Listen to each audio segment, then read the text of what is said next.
Trump stays silent as Hong Kong faces down Chinese authoritarianism, the bond yields invert, and somebody allegedly shoots up an ice facility. I'm Ben Shapiro. This is The Ben Shapiro Show.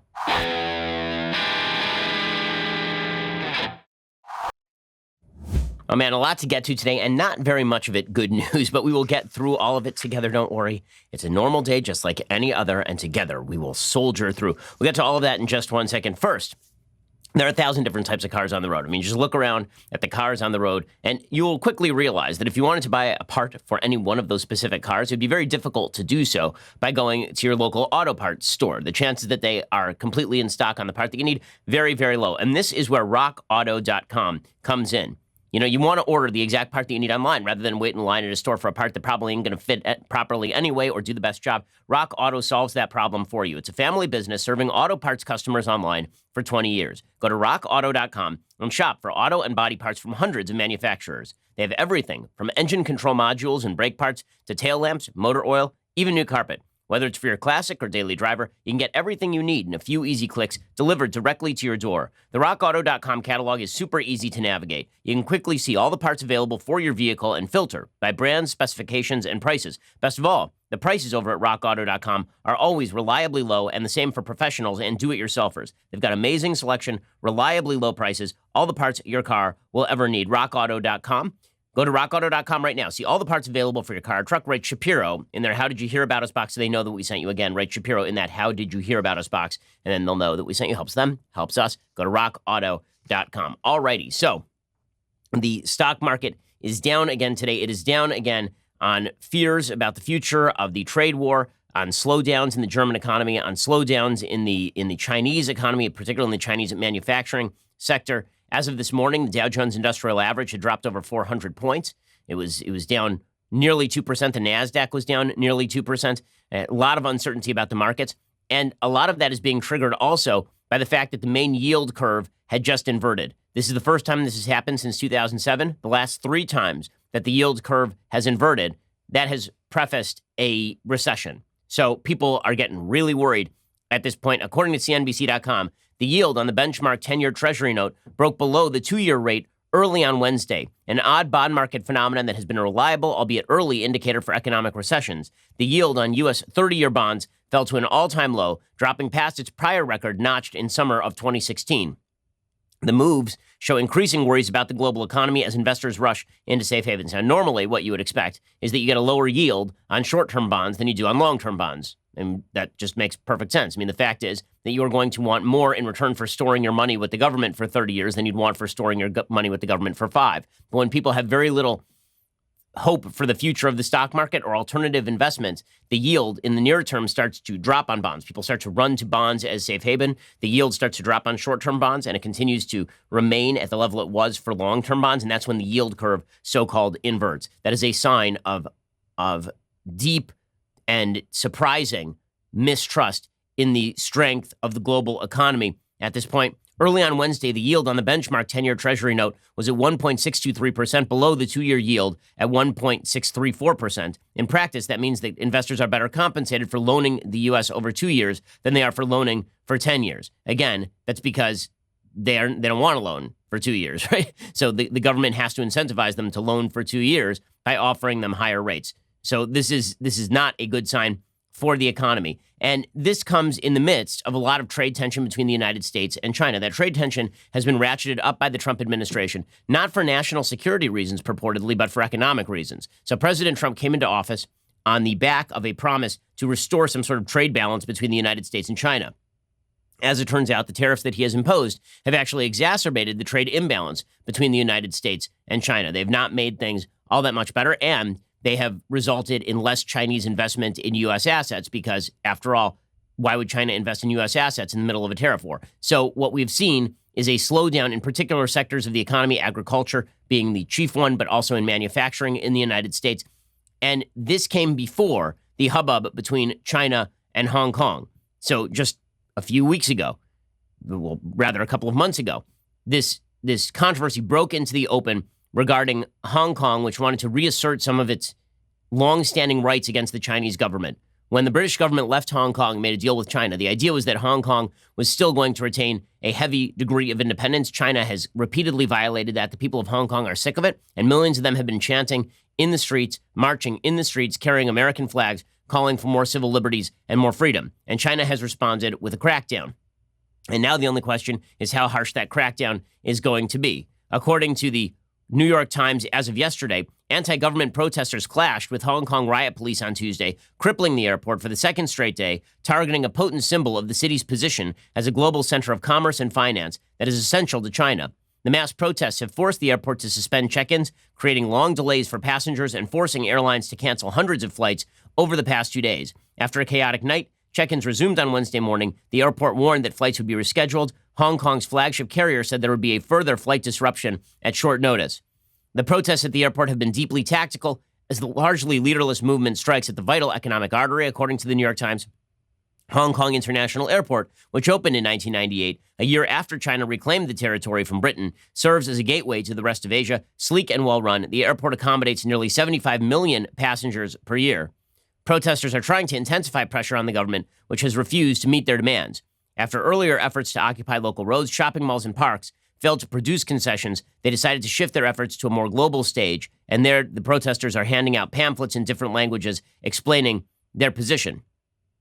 The protesters say their other tactics are not working and that other countries aren't paying attention to any of this. Clashes began late Tuesday evening after a group of demonstrators attacked a man they accused of being a mainland Chinese police officer impersonating a protester, which would not be surprising. The Chinese have apparently been attempting to infiltrate some of the protests. And medics and police tried to evacuate him in an ambulance, protesters blocked a road outside the departure hall. Some officers in riot gear then began running after demonstrators, wrestling some to the ground. A group of protesters inside surrounded a police officer, taking his baton and then beating him with it, and they retreated after he pulled a gun. Here is what that actually looked like. Hong Kong protests really did get violent.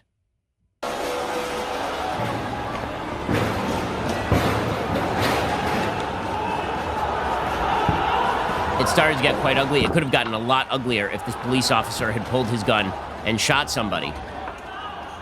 Right now, the Chinese government is trying to portray the protesters, who have been nearly entirely peaceful, as rioters. They've been trying to portray them as rabble-rousers who are trying to stand up to the Chinese government in illegal ways. According to the Washington Post, after late-night mob scenes marred a demonstration that paralyzed the city's airport, protesters on Wednesday issued apologies seeking the international public's sympathy and forgiveness as they fought to regain control over a narrative that seemed to be tilting in Beijing's favor for the first time. The appeals included apologies to the police force and come as struggle over public opinion reaches a climax. While Hong Kong's protest movement has become steadily radicalized and fractured, the Chinese government is ramping up its own propaganda effort in state media and on social networks, attempting to discredit and deflate a movement that to this point enjoyed wide support across Hong Kong society.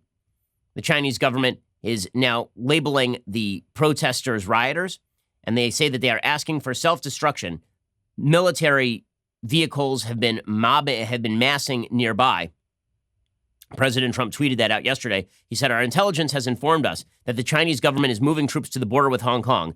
Everyone should be calm and safe." Meanwhile, the city's embattled leader, Carrie Lam, told the news media on Friday the law-breaking activities in the name of freedom were damaging the rule of law, and that the Asian financial hub's recovery from anti-government protests could take a long time. So this could be used as an excuse for even more of a crackdown on the people of Hong Kong. Now, what you would want here is for the United States to take a strong position. And the fact is that if we have a Tiananmen Square type event here, the United States is going to have to take strong trade action. And President Trump has not been shy about talking about taking that sort of action, except now, in the very recent past, meaning in the last 48 hours, he seems to be backing off all of that. And he seems to be backing off all of that because he's finally realizing that his tariffs hurt the American economy. Now, as I've been saying for months, the only way for the president to make the case for his tariffs is to make them on national security grounds. You cannot make a case for a tariff on economic grounds. Tariffs do not help the domestic economy. They are a tax on American citizens. They hurt consumers. President Trump finally recognizing this as Christmas approaches and as the economy seems to be possibly tipping into recession, certainly into economic slowdown. The New York Times reports that yesterday, President Trump unexpectedly put off new tariffs on many Chinese goods, including cell phones, laptop computers, and toys, until after the start of the Christmas shopping season, acknowledging the effect that his protracted trade war with Beijing could have on Americans. So Trump has been fibbing to you the entire time with regard to tariffs. He said that trade wars were easy to win and good for the economy. Neither of those is true. It turns out that Beijing does not care about its billion citizens nearly as much as Trump cares about the domestic economy here in the United States. What's more, Trump said that it would be good for the economy. No. Tariffs are a tax on American citizens. They hurt American consumers. And Trump is now acknowledging that. So to fail to recognize that Trump is now switching his position on this would be dishonest. Trump pushed a 10% tariff on some imports to December 15th, excluded others from it entirely, while facing mounting pressure from business and consumer groups over the harm they say the trade conflict is doing. Trump explained, quote, just in case they might have an impact on people, what we've done is delayed it so that they won't be relevant for the Christmas shopping season. Okay, that is a full-scale acknowledgement by Trump that tariffs hurt American consumers. Trump is frustrated that negotiations have failed to yield an agreement. He said on August 1st the U.S. would impose a 10% tariff on $300 billion worth of Chinese imports September 1st. That would be in addition to a 25% tariff already imposed on $250 billion of Chinese goods. Well, Trump painted himself into a corner. I mean, that's really what happened here. Trump painted himself into a corner. And now with the economy on the brink of a slowdown, this has put President Trump in a very difficult position. It's put him in a position where if he takes a strong stand against China, it could in fact damage his reelection prospects in a serious way. And so in a time when we should be ratcheting up the possibility of economic sanctions, we're actually ratcheting down the possibility of economic sanctions. Whereas before, when we should have been negotiating a trade deal, we shouldn't have exited the Trans-Pacific Partnership. We should have renegotiated it. It was a mistake to exit TPP, which is a trade deal directed against the economic strength of China in Asia. All the lies about the TPP, that it was good for China, was a lie. TPP was designed explicitly as a counterbalance to Chinese infiltration economically in the region. You know, in a time when we should have been looking for a trade deal, we were searching instead for trade conflict in a time when we should be ratcheting up trade conflict as an effect of trying to help the Hong Kong protesters. We're not doing any of that. And so this has led President Trump to this bizarre kind of halfway position on Hong Kong. So in the last 24 hours, he has tweeted out, quote, as usual, China said they were going to be buying big from our great American farmers. So far, they have not done what they said. Maybe this will be different. I don't know what the hell that means. And then he added, quote, many are blaming me and the United States for the problems going on in Hong Kong. I can't imagine why. Okay, again, Trump is not responsible for what's going on in Hong Kong, but this would be a time for him to stand up for freedom in an area of the world that deserves it, had negotiated for it, and now is not receiving it from what is a geopolitical enemy of the United States, China, stealing our technology, building rival 5G networks that attempt to provide a counterbalance to the 5G networks we are building right now. We are in a second Cold War with the Chinese. It will stay cold, we can all hope, but the fact is that the Chinese are an expansionist power, and they have been, both militarily and technologically.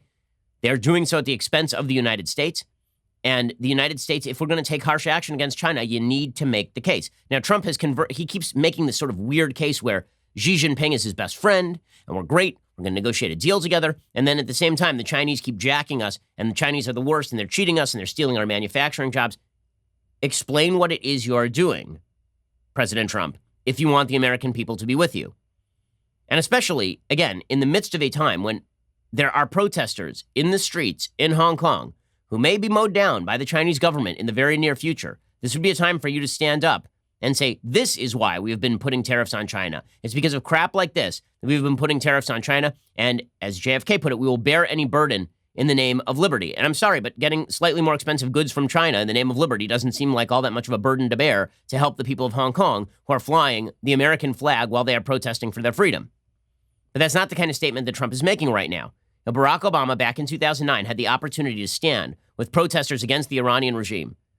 And instead, he completely undercut them.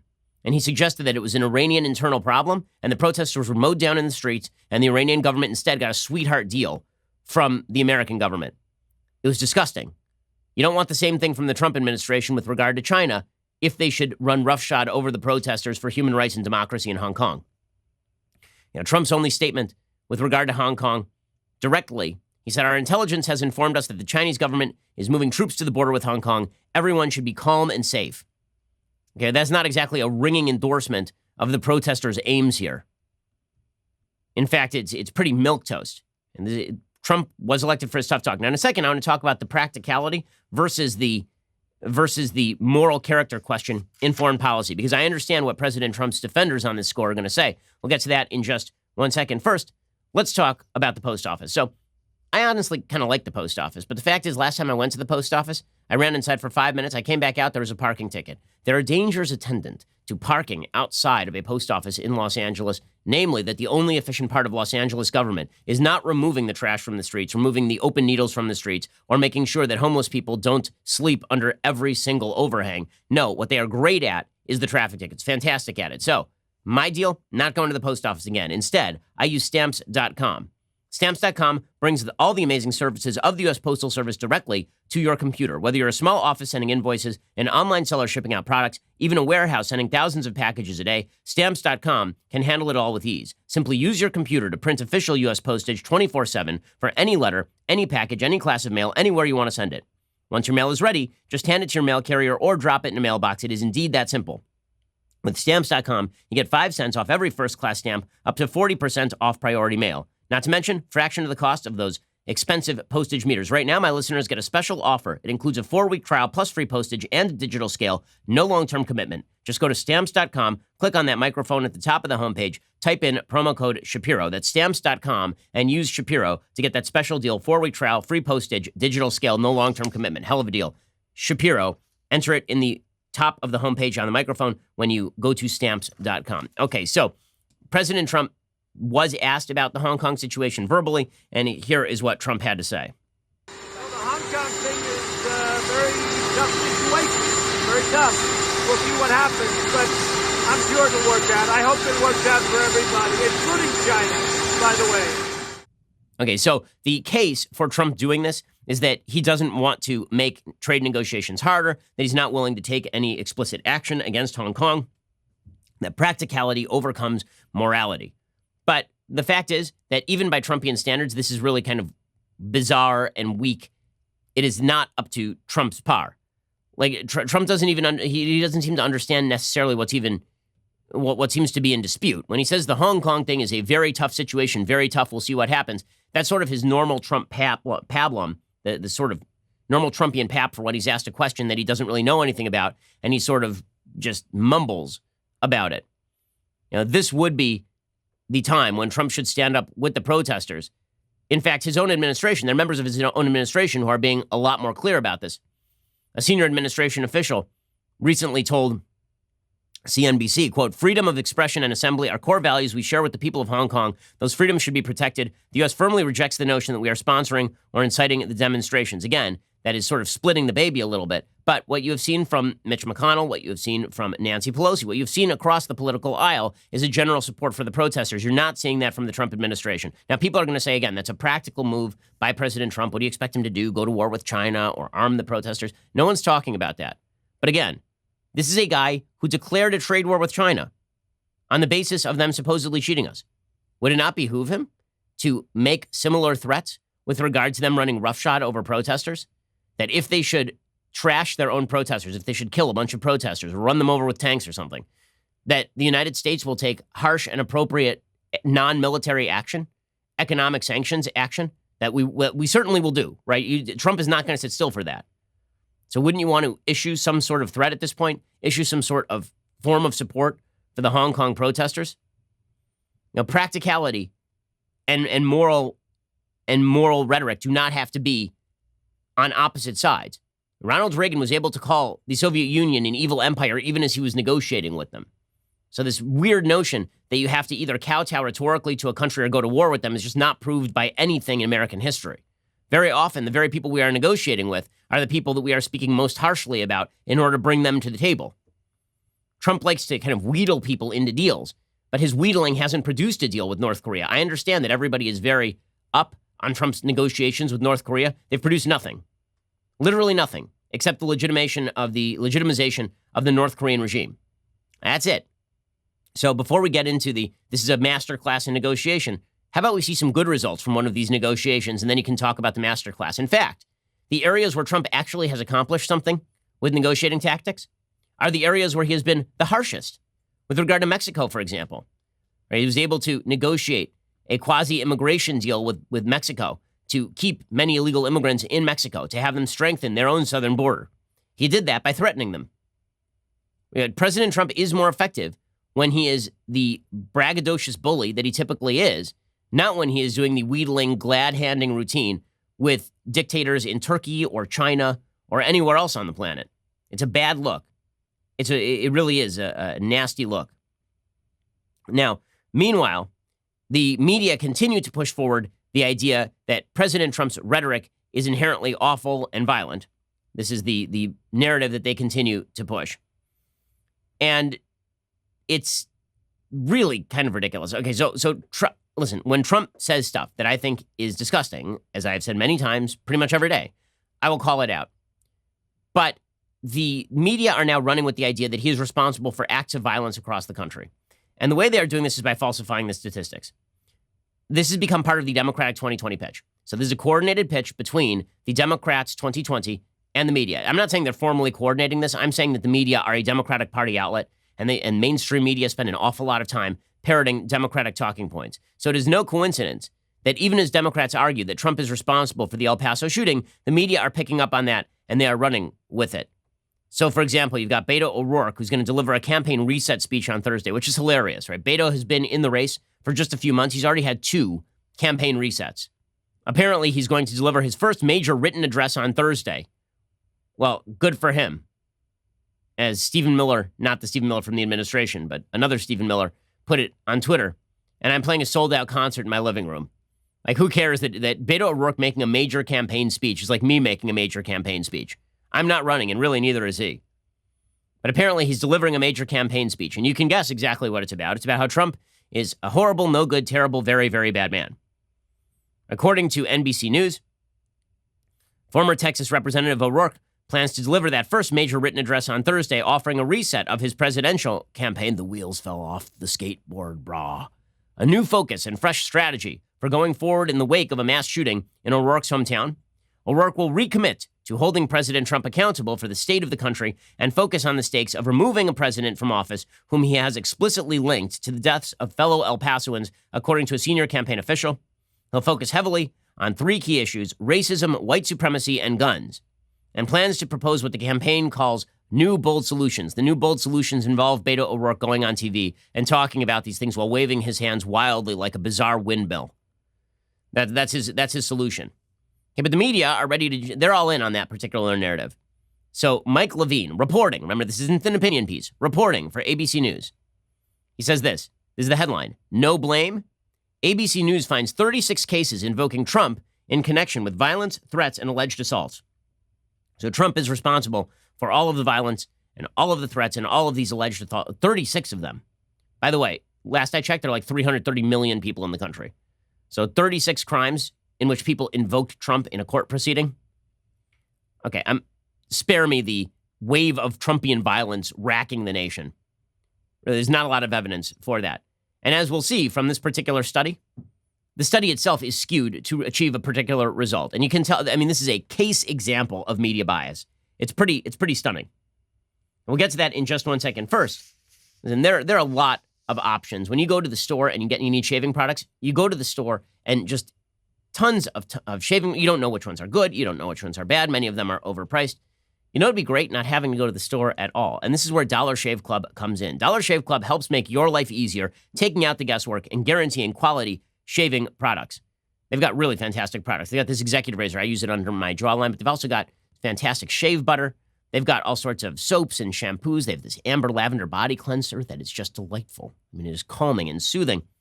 Dollar Shave Club has way more than just the razor. They've got you covered head to toe. They've got everything you need to shower, shave, style your hair, brush your teeth. It is a one-stop shop for all of your grooming needs. And Dollar Shave Club can keep you automatically stocked up on the products you use. So you don't have to wait until you run out, and then you're in the shower one day, and you look down, there's no shampoo, and you're like, oh, damn it, now I have to use soap in my hair. Instead, you will be constantly stocked up on all the products that you want. As a Dollar Shave Club member, I know that I'm going to receive regular shipments of the stuff that I want and that what I'm getting is the highest quality. Right now, you can put the quality of Dollar Shave Club's products to the test. Their Ultimate Shave Starter Set has basically everything you need for an amazing shave. They've got the executive razor, shave butter, prep scrub, post-shave dew. The best part, you can try it for just $5, and then the restock box ships regular-sized products at regular prices. So go get the Ultimate Starter Set for just $5 at dollarshaveclub.com/Ben. That's dollarshaveclub.com/Ben. Once more, dollarshaveclub.com/Ben. Okay, in just 1 second, we are going to get to this insane piece from ABC News accusing President Trump of a wide swath of violence across the country and explore how the media like to bias this particular case. Again, Trump has raised the temperature in the country. The temperature was already quite hot politically, and Trump cannot be blamed for these acts of violence any more than Bernie Sanders can be blamed for a congressional baseball shooting. ABC News tries to parse it.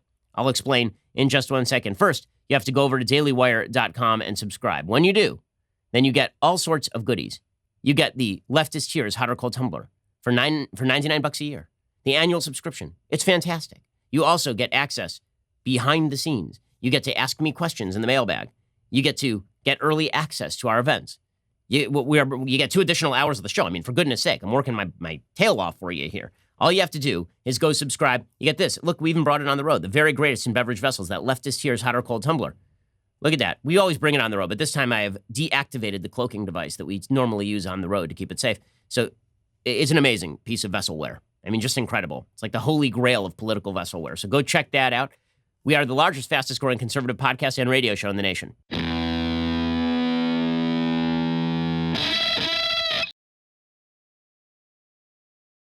Okay, so this ABC News piece tries to blame President Trump for all kinds of violence.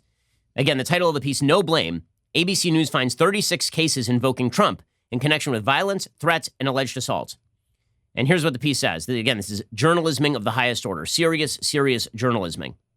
Okay, it says, President Trump has repeatedly refused to accept any responsibility for inciting violence in American communities, dismissing critics who have pointed to his rhetoric as a potential source of inspiration for some citizens acting on even long-held beliefs of bigotry and hate. I think my rhetoric brings people together, he said last week, 4 days after a 21-year-old allegedly posted an anti-immigrant screed online and then allegedly opened fire at a Walmart in El Paso, Texas, killing 22 and injuring dozens of others. But a nationwide review conducted by ABC News has identified at least 36 criminal cases where Trump was invoked in direct connection with violent acts, threats of violence, or allegations of assault. And, wow, 36 criminal acts in a country of 330 million people in an extraordinarily polarized time. Shocking. But here's where it really gets good. Listen to how they did this analysis. In 9 cases, perpetrators hailed Trump in the midst or immediate aftermath of physically attacking innocent victims. Yes, all of that's evil and bad. In another 10 cases, perpetrators cheered or defended Trump while taunting or threatening others. And in another 10 cases, Trump and his rhetoric were cited in court to explain of defendants' violent or threatening behavior. Okay, so those last 10 cases, very often what you see in those cases is defense counsel trying to make an overt pitch for media attention and sympathy based on their client invoking Trump after the fact. And so I don't trust any of that. If there was no prior evidence that the attack was linked to anything Trump had said or to Trump, if there was no shouting of Trump in the middle of the attack, and then afterward the defense attorney was like, yeah, it was just like Trump, man. It's because of Trump. I don't buy it. So take that 36 down to 26. Okay, 7 cases involved violent or threatening acts perpetrated in defiance of Trump, with many of them targeting Trump's allies in Congress. So that means that really it's not 36, it's 26. And now you're talking about 7 of the 26 are actually threats or violent acts targeting Trump. Okay, but it gets even better. They say the 36 cases identified by ABC News are remarkable in that a link to our president is captured in court documents and police statements under penalty of perjury or contempt. In many cases of assault or threat, charges are never filed. Criminal acts committed by Trump supporters or his detractors have nothing to do with the president. But in 36 cases, court records and police reports indicated some sort of link. And they say, of course, these are mostly hate crimes. These are directed against minority people. And this is where it gets really good. Okay, while asserting that a fake media coverage is exacerbating divisions in the country, Trump has noted that a fan of Democratic presidential candidate Bernie Sanders opened fire on Republican lawmakers playing baseball in a Washington suburb 2 years ago. Nobody puts Bernie Sanders in the headline with the maniac, Trump said last year. And last week, Trump similarly insisted that the man who fatally shot 9 people in Dayton, Ohio 3 days earlier supported Sanders and other liberal causes. But there's no indication either of these shooters mentioned Sanders while launching their attacks. And no charges were ever filed because they were both fatally shot during the assaults. Okay, so you are now changing the standards of crime. Okay, so first of all, I agree the Dayton, Ohio shooter, there's nothing that connects his politics to the shooting so far that we know of. We know that he was on the political left, but we have to be intellectually fair and honest here. There's no indicator that his politics drove the shooting. With that said, the shooting, the congressional baseball shooting was obviously an anti-Trump, pro-Bernie Sanders shooting. I mean, there's just no question about that. The reason there's no question about that is because the day before he committed the shooting, he posted a bunch of crap on social media about how much he hated Trump and Trump supporters. And then he went and shot explicitly Republicans. And here's ABC News trying to contend that that had nothing to do with Bernie Sanders because the guy wasn't shouting Sanders as he committed the assault. It's absurd. And then, wait, it gets even better. Again, ABC News really doing serious journalism here. In conducting its review, ABC News did find several cases where pro-Trump defendants were charged with targeting minorities or where speculation online suggested the defendants were motivated by Trump. But in those cases, ABC News found no police records, court proceedings, or other direct evidence presenting a definitive link to the president, so those were excluded. So they excluded, also, ABC News excluded incidents of vandalism. Okay, well, that's kind of a thing because I would say that a huge amount of vandalism across the country right now is anti-Trump vandalism. Also, ABC News excluded several cases of violence, from attacks on anti-Trump protesters at Trump rallies to certain assaults on people wearing MAGA hats that did not establish explicit ties to Trump. So just to be straight about this, if somebody attacked somebody at a Trump rally or beat up somebody wearing a MAGA hat, they didn't count that. So basically, you went looking for cases where you could blame Trump, and you found some cases where you could blame Trump. Congratulations, guys. Really, solid stuff. Solid stuff. It's no wonder that so many people on the right buy into Trump's characterization of the media. And again, you're not seeing the media ask the very difficult questions with regard to left-leaning rhetoric because they agree with the left. So over the last 48 hours, there was an attempted shooting at another ICE office. San Antonio police, according to the National Review, are questioning a man who's suspected of shooting at downtown office buildings occupied by ICE, according to a local CBS affiliate. Police responded to reports of gunshots around 3 a.m. Tuesday morning. The suspect fired at the building from across the street, damaging several windows, according to police. No one was harmed in the incident. Police are investigating whether the shooter intentionally targeted the ICE office. That, of course, comes roughly 1 month after the most undercovered story of the year, a lone gunman trying to blow up an ICE detention facility in Tacoma, Washington, armed with a rifle and throwing incendiary devices at the facility while trying to blow up a propane tank nearby. Here is AOC, by the way, asked whether she regrets the concentration camp language, which was, in fact, explicitly used by the ICE attacker a month ago. And AOC says, no, I don't regret that at all. Not in the slightest. Do you feel on Israel, you said this administration has established concentration camps on the southern border of the United States for immigrants, where they are being brutalized in dehumanizing conditions and dying. You got a lot of grief for using the word concentration camps. Do you regret that? Or do you think people misinterpret it? Yeah, well, I think there's a few things at play. One, I don't regret it at all. Okay, so she doesn't regret it at all. Not at all. And nobody's going to ask real serious follow-up questions linking her to any sort of violence, of course. We'll have ABC News making sure that there is the narrative that Trump is causing swaths of violence across the country, when in reality, the evidence for that is scanty.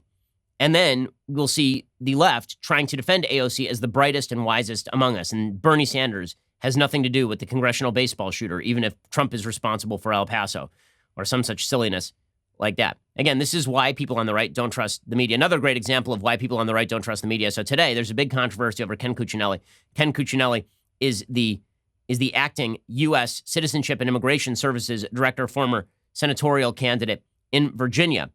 And he was on CNN, and he was asked about the immigration policy of the Trump administration, which was recently changed to make it difficult for legal immigrants to stay in the United States if they were on public welfare, which makes perfect sense. We don't want to admit people who are simply going to live on the dole. No sovereign country can do that and hope to survive as a sovereign entity. And well, Cuccinelli was asked about that on CNN, and then the media slandered him. Wretched, poor refuse, right? That's what the poem says America's supposed to stand for. So what do you think America stands for? Well, of course, that poem was referring back to people coming from Europe, where they had class-based societies, where people were considered wretched if they weren't in the right class. And it was written 1 year after the first federal public charge rule was written, that says, and I'll quote it, "Any person unable to take care of himself without becoming a public charge," unquote, would be inadmissible. Okay, so the way that the media cover this is that Cuccinelli is saying that the original poem was written only to apply to European citizens who wanted to immigrate to the United States. That is not what he is saying. What he is referring to is the class-based society that the poem was meant to fight, meaning that the poem was meant, according to Cuccinelli's interpretation, to specifically target the class-based distinctions that that the poet felt were nonsensical in Europe and should not be applied in the United States. I mean, people seem to ignore the part of the poem on the Statue of Liberty. You know, the part with the poor, tired, huddled masses. They seem to be forgetting the phrase yearning to be free. Yearning to be free is not the same as yearning for free stuff. That's why there were public charge rules that were on the books at the time that the Statue of Liberty was built. And that's the point Cuccinelli is making. Nonetheless, here's the headline. Immigration official Ken Cuccinelli is from USA Today. Statue of Liberty poem refers to immigrants from Europe. He wasn't saying that the only people who can immigrate to the United States are from Europe. He's specifically talking about the literary value and what it's referring to in terms of class-based systems. He's not saying that we can't have immigrants from other places. Beto O'Rourke, being the dumb bleep that he is, tweeted out, "This administration finally admitted what we've known all along. They think the Statue of Liberty only applies to white people." No, that's not what he's saying. That's obviously not what he's saying. Josh Marshall, again, dishonest, says, Cuccinelli, that Statue of Liberty poem was about people coming from Europe. Again, it was about the class-based distinctions that we were attempting to eradicate in the United States. That classifying people based on class for purposes of immigration was a mistake, but not based on their inability to take public welfare. Washington Post opinion columnist saying that he said the quiet part out loud and all the rest of this.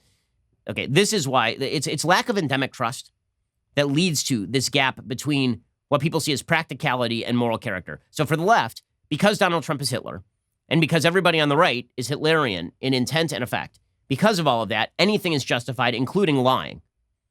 Right? We can just falsify the data with regard to Trump creating a swath of violence across the country. We can simply falsify the data about what Ken Cuccinelli actually said. We can simply make things up because all of that is justified. Right? If you're truly moral, as AOC has said out loud, if you're truly moral, the truth doesn't matter. Only moral truth matters. And that means that you can simply make things up or twist the truth to fit what you are looking for. Now, I criticized Trump earlier for valuing what he sees as practicality above moral character. I said these things do not have to be in conflict. In fact, moral character can be practical because it lays out the stakes of what is happening. But we seem to have abandoned this. And what that's led to is on the other side a willingness to say, okay, well, if you guys aren't playing fair, well, then we're not going to play fair. Practicality now demands that we abandon moral character. Practicality demands that we throw brickbats at you. Practicality demands that we cheer for a person who confronts Chris Cuomo and calls him Fredo in public. Practicality demands that we be as mean as the other side. And it's immoral not to be as mean as the other side. So instead of morality being used in service to practicality, and practicality and morality buttressing one another, now morality is redefined to meet the needs of practicality. You're seeing it on the left with the media coverage of the Trump administration, and you're seeing it on the right with the cheering on of activity that you would never tolerate from people on the left. And again, if you think that politics is simply warfare by other means, then all is fair in love and war. But politics was not supposed to be warfare by other means. Not in a country where we're supposed to share certain types of values. This is not supposed to be the point. You know, it is the reason why, and it's so funny because the left will see this on the right. The left will see on the right people who are religious people who are backing Trump will say, why are they backing Trump? How could they do this despite Trump's myriad imbecilities and despite the fact that Trump says bad things all the time? The reason is because the right has made peace with the idea that you guys are fighting a battle and they're not going to be left behind fighting a different battle. That's why the right is doing this. Now, is that the answer for the country's woes? No, we actually need an armistice. We need both sides to come back to the table and recognize that the practical attempt to take down the other side by any means necessary is really bad for the country. Then in a war of all against all, everybody ends up dead. This is a mistake. But I don't know how you expect the people on the right to be the first to go weapons down when it comes to practical support for President Trump, when you guys are unfairly attacking Trump supporters as racists and bigots. as I've said 1,000 times on the show already, when folks talk about double standards, the alternative to double standards is not a single standard. Okay, double standards are not standards. Double standards are the evisceration of standards. And as we eviscerate all of our standards, there's not a lot that's going to be left. Okay, got to give you a quick update on Jeffrey Epstein here. So Jeffrey Epstein, I mean, this is just ridiculous. It's ridiculous. It would make me suspicious, except I always think that people are morons. I think that politics is Veep. It is not House of Cards. So there is a report from the New York Times on Tuesday. Apparently, both guards assigned to protect accused sex trafficker Jeffrey Epstein fell asleep while they were supposed to be protecting him from himself. Both of them. Both fell asleep. How is that even possible? They didn't check on him for 3 hours. The guards and the warden have now been removed. The 2 employees were placed on administrative leave. The warden was also reassigned pending the outcome of the investigation. The 2 staff members apparently went to sleep, and then they falsified the logs. They falsely recorded in a log that they had checked on the financier every 30 minutes as was required. That is a federal crime.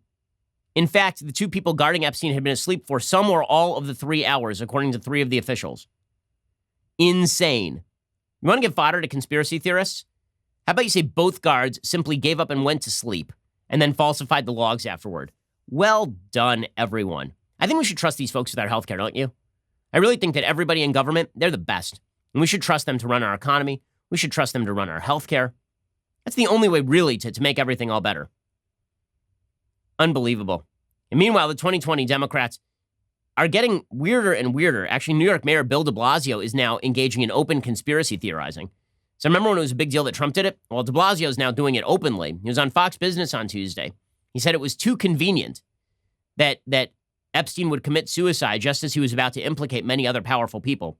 He said, quote, "This is way too convenient. This makes no sense. He's one of the most prominent prisoners in America at that point. He had either attempted suicide previously or been assaulted. Either way, it's the same reality. He needed to be watched 24 hours a day." He said, "I'm not a conspiracy theorist by nature," but he said there's no normal explanation for all of this. Well, I mean, I will say that de Blasio does have some experience in getting away with the murder of groundhogs. So he really has some expertise here. Perhaps we should listen to him. In other stupidities among the 2020 Democrats, we've got Beto O'Rourke relaunching his campaign with a speech no one cares about. Bill de Blasio crafting conspiracy theories about Jeffrey Epstein. And then we have Elizabeth Warren, who suggests that it's time for Walmart employees to be paid like the Walmart heirs, the founders of Walmart. She tweeted out yesterday, quote, "The Walmart heirs make $4 million an hour. A new Walmart associate makes $11 an hour. My 2-cent wealth tax on families like the Waltons would help level the playing field for working families and rebuild the middle class." Okay, question. When has a new Walmart associate employed 2.2 million people? Walmart is the single biggest employer in America. It is not close. 2.2 million people have their jobs through Walmart. Yeah, it seems to me that a new Walmart associate should probably be paid less than the person who bears the entire financial risk for the future of a company that employs 2.2 million people. Seems to me that's probably appropriate. And we here at the Daily Wire got about a little under 100 employees. You know who bears the risk of ensuring those people get paid every month? I do. My business partner does. Our investors do. Right? We bear the risk. Should we get paid more for bearing that risk? Yeah, we should probably get paid more for bearing that risk. Elizabeth Warren implying that the guy stocking the shelves at a Walmart should be paid the same as the people who bear the risk for 2.2 million workers. And we should put these folks in charge. Honestly, they're the best. They're the smartest. They're the wisest. And then we also have Kamala Harris, who, by the way, is just a dud. I mean, it is amazing how much of a dud she is politically. Right now, the latest Real Clear Politics poll average has Joe Biden still with a very wide lead. In the Real Clear Politics poll average, for the first time, Elizabeth Warren has now overtaken Bernie Sanders. It is Joe Biden 30, Warren 19, Sanders 18, Harris all the way down at 8. So Harris has fallen off the map. Warren and Sanders, if they both remain in the race, then Biden clearly wins the nomination on a primary level. But when you look at the primaries, things start to look a little bit more interesting. In Iowa, there have been polls that show Biden up. There was a poll today that actually showed Bernie up in New Hampshire. So Biden is up in Iowa. In New Hampshire, Biden is basically running dead even with Bernie, and Warren is only trailing by a little bit. In South Carolina, Biden retains an extraordinarily wide lead because he has a big lead among black voters. Among white voters, Warren is actually winning in South Carolina.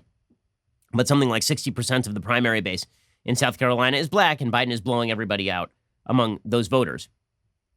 So Kamala Harris is getting desperate at this point, and she continues to trot out promises that she can't keep. She says nobody should have to work more than one job in the United States. Nobody should have to work more than one. Okay, sure. You know, I find it very interesting, something about this administration and this president. You know, he's going around crowing about how this economy is doing so well, right? Oh, the economy is great, he says, right? And they refer to the unemployment numbers. Well, yeah, I'm traveling our country. Let me tell you something. Yeah, people are working. They're working 2 and 3 jobs. And in our America, we must agree nobody should have to work more than one job to have a roof over their head and food on the table. Okay, well, the fact is that if you had to work more than one job to have a roof over your head or food on the table, you probably shouldn't have taken the job that's not paying you enough. That'd be a you problem. Also, it is not true that the vast majority of people in the United States are working 2 jobs. It just is not true. According to the census statistics, a small but steady number of American workers have more than one job because either they need extra income or because they want to gain more experience or explore different interests. There's a recently released U.S. Census Bureau report, and apparently what it found is that approximately 8.3%, this is as of 2013, so it's actually lower now, 8.3% of workers had more than one job. That was as of 2013. It's a lot lower now. So this notion that there are just tons and tons of people who are working multiple jobs, it is not really true. It's not actually the reality. In May, 5% of Americans had multiple jobs. 5%. That's really what's bringing down the unemployment rate, is those 5% of workers who have multiple jobs. Okay, for all of the talk about people working at Uber, it's held to that range actually really since 2009. It's always been a very, very low number. So this, again, is just a lie. It is also this bizarre idiocy that you can dictate to the economy what the economy ought to do. Every time everybody tries to dictate to the economy what it ought to do, the economy fights back because it turns out the aggregate knowledge of the market economy knows more than you do. I know, shocking. Bernie Sanders starting to get desperate on his own, and he has turned against a new enemy, and that is the media. Now, listen, I actually sympathize with Bernie because I think that Bernie got the Beto O'Rourke treatment in 2016. The media really pumped him up. They talked about what a wonderful, brilliant, new thinker he was, even though his ideas were from CCNY circa 1932. And he got that and now they've turned on him because there's a newer, more attractive Bernie in town by the name of Elizabeth Warren, which shows you how old the Democratic Party, that Elizabeth Warren is the newer, more attractive version of Bernie, and she's 70. Bernie Sanders has been going after the media. He's going after Jeff Bezos, sounding a lot like President Trump. He said, "Do I think Jeff Bezos is on the phone telling the editor of the Washington Post what to do? Absolutely not. It does not work that way." And then he elaborated, and he said that nonetheless, the media have turned against them. He says, "For example, I've been in politics for a few years. You know what? Not one reporter has ever asked me, Bernie, what are you going to do about the grotesque level of income and wealth inequality? Are you going to ask me that? Is that what a part of what the media talks about?" Yeah, actually, they ask you that all the time, Bernie, because you're on the left and you've gotten kid glove treatment. But I feel bad for Bernie in the sense that, again, he had the knees cut out from under him by people he trusted, which is sad for him. But again, maybe do something productive with your life for the first 80 years of it before you decide to run for president. Okay, time for some things I like and then some things that I hate. So, things that I like today, I'm in the middle of a biography of Ulysses S. Grant by Ron Chernow. There's been this really interesting rethinking of Grant as a president. The old story was that Grant was super corrupt. His not Grant himself, but his administration was plagued by corruption and crony capitalism, and that he was a really ineffective president. And now the revised history basically suggests that Grant moving out of the presidency was a horrible thing for the United States because with the end of Grant's presidency really ended the Reconstruction efforts that could have alleviated Jim Crow in the South. That the radical Republican efforts to reshape the South died with Ulysses S. Grant's presidency, and that it was replaced by a willingness to go along to get along with the Jim Crow South. The book does talk about that. It talks about Grant as a character, as a really fascinating and underrated character because everybody sort of assumes that he was just generic dolt who sort of stumbled his way as a drunk into being the head of all American forces during the Civil War, of the Union forces during the Civil War. Not true. The biography is very detailed. It's very long. Honestly, his autobiography is shorter and probably better, But the biography is pretty good by Ron Chernow. Grant, it's worth checking out. Okay, time for a quick thing that I hate.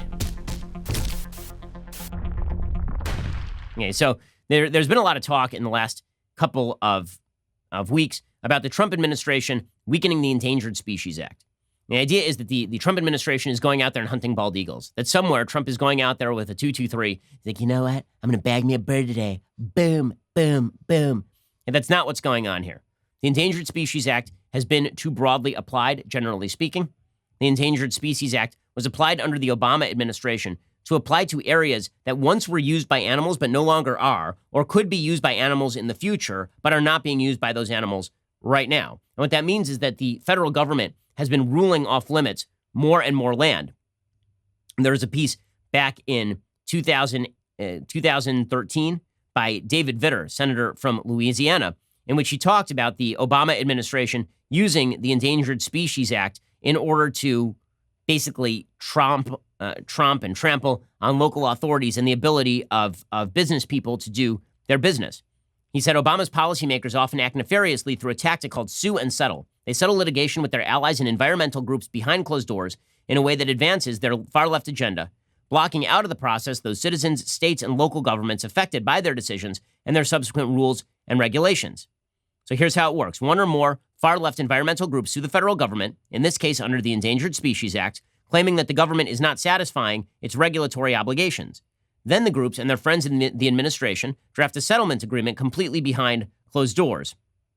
He says this tactic has led to extreme and abusive actions very near where I live in Louisiana. There, Washington bureaucrats are telling a private landowner his land cannot be used in any commercial way, thus driving its value down to near zero.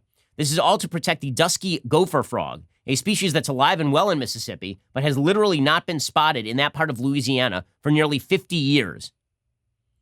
Okay, so what is the new Trump ruling that is apparently so terrible? Well, new rules will allow the administration, this is according to the Washington Post, to reduce the amount of habitat set aside for wildlife and remove tools that officials use to predict future harm to species as a result of climate change. So basically what this new thing does, it says you're using these estimates of where these species are going to inhabit 50 years from now in order to rule out of use land right now.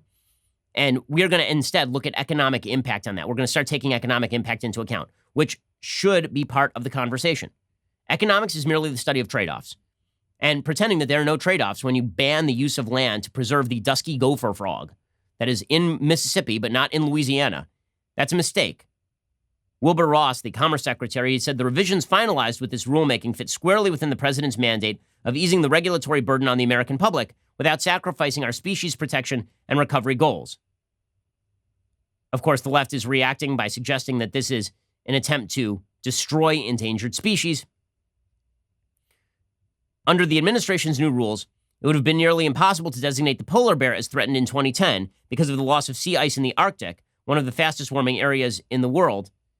Nearly 200,000 square miles of barrier islands in Alaska were listed as critical habitat. Officials relied on climate models to predict how warming would impact polar bear habitat more than 80 years into the future.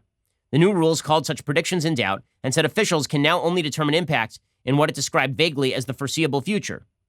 Okay, well, this is true. I'm sorry. This happens to be the case. It happens to be the case that as the projections move further and further out, they are less and less certain with regard to climate change and the impact on species.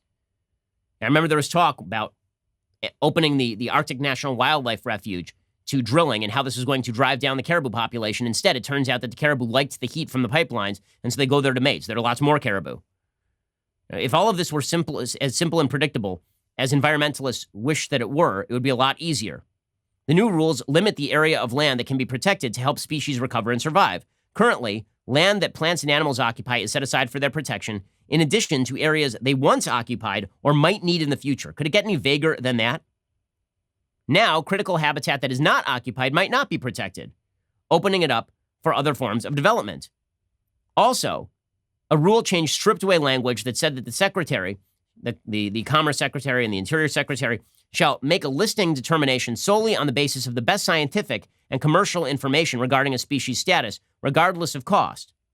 Well, now they can look at the economic impact of a listing. Well, that makes a lot more sense. Again, these are trade-offs. To pretend that trade-offs do not exist is incredibly stupid. But the way that we are treating this is as though there are no trade-offs. But this is not Trump saying, okay, go out and hunt the whales. That's the way that the media are covering this. It's Trump saying free reign on the permafrost and the whales. That is not what this rule does. And that is simply dishonest. Okay, we'll be back here a little bit later today with 2 additional hours of content. Stay tuned, or we'll see you here tomorrow. I'm Ben Shapiro. This is The Ben Shapiro Show. The Ben Shapiro Show is produced by Robert Sterling, directed by Mike Joyner, executive producer Jeremy Boring, senior producer Jonathan Hay. Our supervising producer is Mathis Glover, and our technical producer is Austin Stevens, edited by Adam Sayevitz. Audio is mixed by Mike Coromina.